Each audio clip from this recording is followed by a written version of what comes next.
আসসালামু আলাইকুম। সকল প্রশংসা আমার মহিমান্বিত রব মহান আল্লাহ পাকের প্রতি, যিনি আমাকে সৃষ্টি করেছেন। আমরা বাংলাদেশে হিন্দু, মুসলমান, বৌদ্ধ, খ্রিস্টান সবাই একই সাথে বাস করি এবং প্রত্যেকটি ধর্মেই একটি বিষয় রয়েছে। সেই বিষয়টি হচ্ছে সৎকর্ম। সৎকর্ম এবং সৎকর্মের আদেশ করা এবং অসৎকর্মে প্রতিরোধ গড়ে তোলা। সৎকর্মের আদেশ এবং অসৎকর্মের প্রতিরোধ ধর্মের মূল বিষয়গুলোর মধ্যে অন্যতম একটি বিষয়। মহান আল্লাহ পাক সমস্ত নবী রাসূলগণ মূলত এই উদ্দেশ্যেই মহান আল্লাহ পাক সমস্ত নবী রাসূল প্রেরণ করেছেন। এটি এমন একটি গুরুত্বপূর্ণ বিষয় যে এই বিষয়টি বিলুপ্ত ও মানব সমাজ হতে উঠে গেলে সেই সমাজে বা সেই দেশে মহান আল্লাহ শরীয়তের সমস্ত বিধিনিষেধ রহিত করে দেন। অর্থাৎ তখন সেই সমাজের লোকেরা যতই নামাজ কালাম পড়ুক বা ইবাদত বন্দেগী করুক, সে সবকিছু তখন আর কোনো কাজে আসে না। সৎকর্মের আদেশ এবং অসৎকর্মের প্রতিরোধ সকল মুসলমানের জন্য ওয়াজিব। উপযুক্ত সময়ে যে অন্যায়ের প্রতিবাদ করে না বা বিনা কারণে তা বর্জন করে, সে নিকৃষ্ট পাপী বলে বিবেচিত হয়। এ সম্পর্কে মহান আল্লাহ পাক বলেন, তোমাদের মধ্যে এমন একদল লোকের পেশা মূলত এরকম হওয়া উচিত যে তারা মানুষকে মঙ্গলের দিকে আহ্বান করবে এবং নেক কাজে আদেশ করবে এবং পাপ কার্য থেকে পাপ কার্য প্রতিরোধ করবে। এই আয়াত হতে জানা যায় যে এই কাজ করা মূলত প্রত্যেকটা মুসলমানের জন্য ফরজ। কিন্তু এটা ফরজে কিফায়াও বলা যায়। অর্থাৎ সমাজে কিছু কিছু সংখ্যক লোক এই কাজ সুচারুরূপে সম্পন্ন করবে এবং বাকিরা তাদেরকে সমর্থন করবে। এই সম্পর্কে রাসূলুল্লাহ সাল্লাল্লাহু আলাইহি ওয়াসাল্লাম বলেন, তোমরা ভালো কাজের আদেশ করো এবং অন্যায় কার্য হতে দূরে থাকো। অন্যথায় তোমাদের মধ্যে নিকৃষ্টতম ব্যক্তিকে আল্লাহ তোমাদের উপর চাপিয়ে দিবেন, আর তখন তোমাদের মধ্যে উৎকৃষ্টতম ব্যক্তির দোয়া আল্লাহ কবুল করবেন না। অন্য আরেকটি হাদিসে আছে, হযরত আবু বকর রাদিয়াল্লাহু তাআলা আনহু হতে বর্ণিত, যে রাসূলুল্লাহ সাল্লাল্লাহু আলাইহি ওয়াসাল্লাম বলেন, যে কওমের মধ্যে পাপ হতে থাকে এবং লোকে তা নিবারণ করে না, আল্লাহ সেখানে অচিরেই আযাব নাজিল করেন এবং সকলেই তাতে নিপতিত হয়। তিনি আরও বলেন, মানুষ যত প্রকার কথা বলে তার মধ্যে সৎকর্মের আদেশ এবং অসৎকর্মের যেই প্রতিরোধ এবং আল্লাহর জিকির ব্যতীত অন্য সমস্ত কিছুই তার অনিষ্টের কারণ। মহানবী সাল্লাল্লাহু আলাইহি ওয়াসাল্লাম আরও বলেন, প্রত্যেক নবী রাসূলগণেরই অনুসারী ছিলেন। সে সমস্ত নবী রাসূলগণের মৃত্যুর পরে তাদের অনুসারীরা আল্লাহর কিতাব এবং রাসূলের কথা অনুযায়ী কাজ করতেন। এরপরেও এমন সব লোক জন্মগ্রহণ করে যারা মিম্বরে আরোহণ করে সুন্দর সুন্দর উপদেশ প্রদান করে, কিন্তু তারা নিজেরা মন্দ কাজে লিপ্ত থাকে। তাদের সাথে জিহাদ করা প্রত্যেক মুসলমানের জন্য অবশ্য কর্তব্য এবং ফরজ। হাতে জিহাদ করতে না পারলে মুখ দ্বারা করতে হবে, আর মুখে না করতে পারলে অন্তর দ্বারা করতে হবে। অর্থাৎ সে পাপকে অন্তর দ্বারা ঘৃণা করতে হবে। এর চেয়ে যদি কেউ কম করে, তার ঈমান থাকবে না।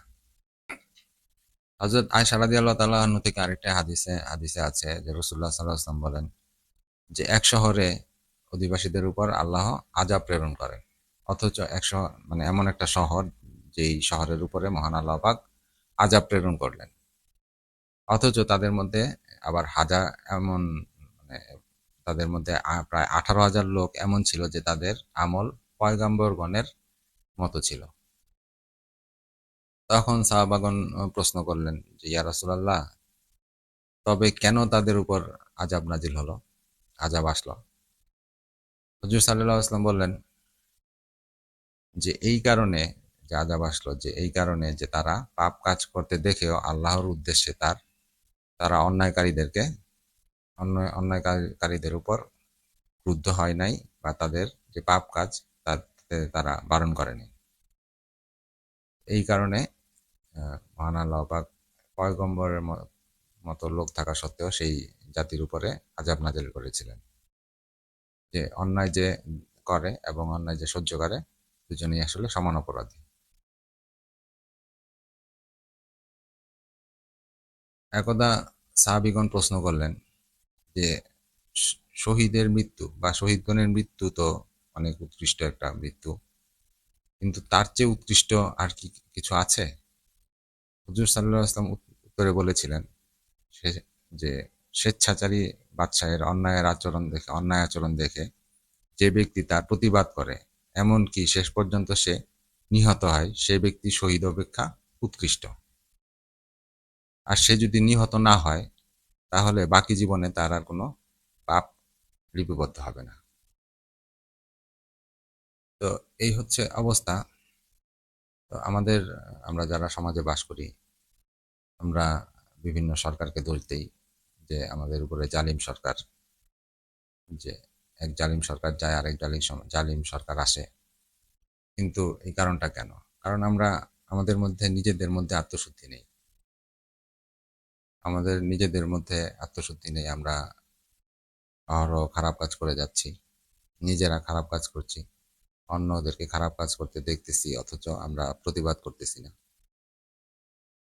জালিম সরকার নবী মোহাম্মদ সাল্লাল্লাহু আলাইহি ওয়াসাল্লাম বলেছেন যে তোমরা যদি ভালো কাজে আদেশ না করো বা খারাপ কাজে নিষেধ না করো, বা তোমরা যদি নিজেরা পাপ কাজে লিপ্ত থাকো, তাহলে মহান আল্লাহ পাক তোমাদের উপর নিকৃষ্টতম ব্যক্তিকে চাপিয়ে দিবেন। যে এরকমটাই হয়ে আসতেছে আসলে বিগত দীর্ঘদিন যাবৎ। অনেকটা সময় সেই 90-তে নূর হোসেন জীবন দিয়েছিলেন, তার রক্ত বৃথা। তারপর 24-এ এসে আবু সাঈদ জীবন দিল, তার রক্ত বৃথা। আমরা এমন একটা অসভ্য জাতি যে শহীদ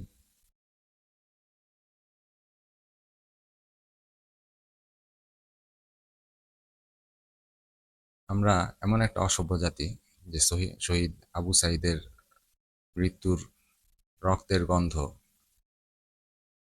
শুকাতে না শুকাতেই আমরা কি করলাম, অসভ্যের মতো ডিজে পার্টির আয়োজন করলাম, লুঙ্গি ডান্স দিলাম। তো আমাদের মতো অসভ্য জনগণ, যারা নিকৃষ্টতম অসভ্য, এই অসভ্য লোকজনদেরকে উপর মহান আল্লাহ পাক নিকৃষ্টতম ব্যক্তিদেরকেই চাপিয়ে দিবে। স্বৈরাচার আসবে, স্বৈরাচার যাবে, আবার স্বৈরাচার আসবে, আবার স্বৈরাচার যাবে। যুগে যুগে শহীদ নূর হোসেনের মতো লোক শহীদ হবে, আবু সাইদের মতো লোক শহীদ হবে, কিন্তু তাদের রক্ত একসময় বৃথা যাবে। এর কারণ হচ্ছে আমরা নিজেরা অসভ্য। আমরা নিজেরা যদি সভ্য হতাম, তাহলে অবশ্যই মহান আল্লাহ পাক আমাদের উপরে এত বড় গজব নাজিল করতেন না, আমাদের ইবাদত বন্দেগী কবুল করতেন। আজকে মহান আল্লাহ পাক বলেছেন যে যে একটি গুরুত্বপূর্ণ বিষয় জীবনের, যে যে যে জাতি সৎকর্ম করে না বা সৎকর্মের আদেশ দেয় না বা অসৎকর্মের নিষেধ করে না, আল্লাহ সমস্ত শরীয়তের বিধিনিষেধ সেই সমাজের উপর রহিত করে দেন। সেই লোকদের, তারা সেই সমাজের লোকজন যতই নামাজ কালাম করুক না কেন, তাদের নামাজ কালাম আর কোনো কাজে আসে না। তো এতে আমরা বুঝতে পারতেছি যে আমাদের সমাজটা আসলে নষ্ট হয়ে গেছে। আমরা যতই চেষ্টা করি না কেন, একজন ভালো সৎ শাসক আমরা পাবো না এই কারণেই, আমাদের নিজের পাপের কারণে, আমাদের নিজেদের পাপের কারণে আমরা নিজেরা পাপ করতেছি, পাপ করতে উৎসাহিত করতেছি। পাপ সৎকর্মের কোনো আদেশ দেই না কাউকে, অসৎকর্মের নিষেধও করি না। যে যার মতো যে যা পারছে, অসৎকর্মের একটা প্রতিযোগিতা চারিদিকে চলছে। তো এর থেকে মুক্তি পেতে হলে অবশ্যই আমাদের নিজেদেরকে শুধরাতে হবে, নিজেদেরকে ভালো হতে হবে। আমরা নিজেরা যদি ভালো হই, তাহলে অবশ্যই আমাদের শাসক গোষ্ঠী ভালো হবে। আমাদের যারা ক্ষমতার মসনদে বসবে তারা অবশ্যই ভালো হবে। মহান আল্লাহ পাক তাদেরকে রহমত দান করবেন এবং তারা আমাদের উপর দয়াশীল হবে। অন্যথায় এই স্বৈরাচার ছাড়া আর কিছুই আসবে না। যুগের পর যুগ এই স্বৈরাচার স্বৈরাচার আসবে যাবে, স্বৈরাচার আসবে যাবে, কারো কিছু করার নেই।